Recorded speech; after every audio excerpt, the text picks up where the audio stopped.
Hey everyone, thanks for joining us for this month's Technical Tuesday. I'm Mike Zarrelli. I'm Aaron Weston. We're filming right after the Federal Open Market Committee meeting, so we thought what a better topic to cover than the Federal Reserve, aka the Fed. With that, let's dive right in. Aaron, tell us about the Fed and what they do. Yeah, Mike. So the Federal Reserve's main duties revolve around monetary policy. Now, what that means is they're in charge of stimulating, maintaining, or slowing the economy when necessary. And one of the tools they have in their arsenal is the Fed funds rate. The Fed funds rate is basically the short term borrowing rate between banks and the Fed. Now, one thing that's noteworthy is it's been said the Fed is in charge of ensuring price stability as well as maximum employment. Now, I know that sounds contradictory right now, as we're in an environment where the Fed is trying to bring down inflation. And one of the things that they're looking at, as well as inflation, is the unemployment rate. Now, they don't want the unemployment rate to be too low because that would mean the economy is moving a little too rapidly and would hinder the ability to bring inflation down. So, again, I know that sounds contradictory to maximum employment, but that's one of the things the Fed is looking at as well as inflation is the unemployment rate. Yeah, absolutely. And recently, inflation's been on the downtrend, but it's been a little bit stickier than I think a lot of us were expecting. So earlier this week, you were telling me about the interest rate dot plot, which I found really interesting. Can you tell us about it and what you can learn from looking at this dot plot? Yeah, Mike. So the Federal Reserve System is actually comprised of seven Fed governors as well as 12 regional bank presidents. Now, the head of the Fed is Jay Powell. I'm sure you've heard that name.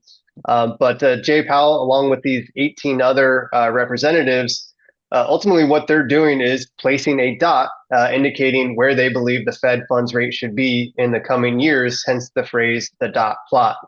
Now, what you're looking at here is from December of 2023, and it shows the next few years of where the Fed and their beliefs in where the Fed rate should be.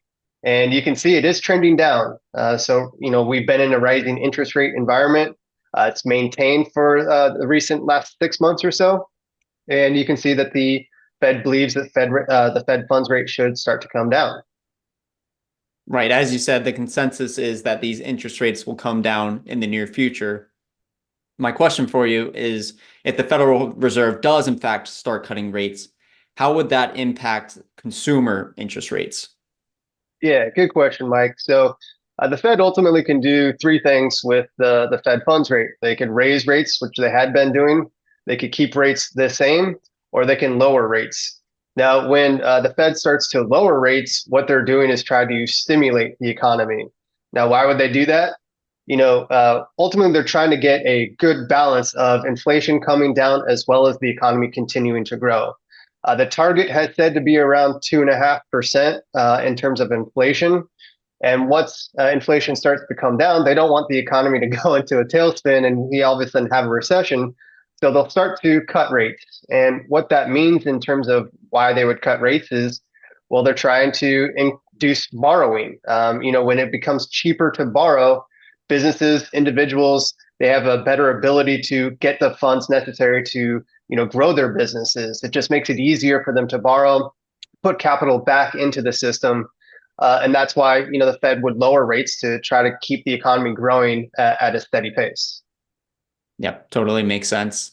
Just to add a personal anecdote there, I bought a house in 2022, and that's of course when interest rates were on the rise, and we locked in about a 5% mortgage rate. And at the time, I thought, man, that is a heavy rate. My brother's got a 3% mortgage. Well, now that interest rates for mortgages are around 7, 8%, I'll take my five. So, with the Federal Reserve and their interest rate moves, is this something that clients should be paying attention to? Yeah, another good question, Mike. And my answer, I don't really like this answer, but it's yes and no. So the yes is, yeah, it makes sense to keep track of this. What's going on in the economy, what's going on in the country. It's something that you can talk about over dinner or with your coworkers. And it's not quite political, so it's something that could be tolerated, I would imagine. The other side, no, is, well, that's what we're doing. We're keeping track of it. Our team's keeping track of not only what the Fed is doing in terms of raising, maintaining, or lowering rates, but what the impact is to the stock and bond market.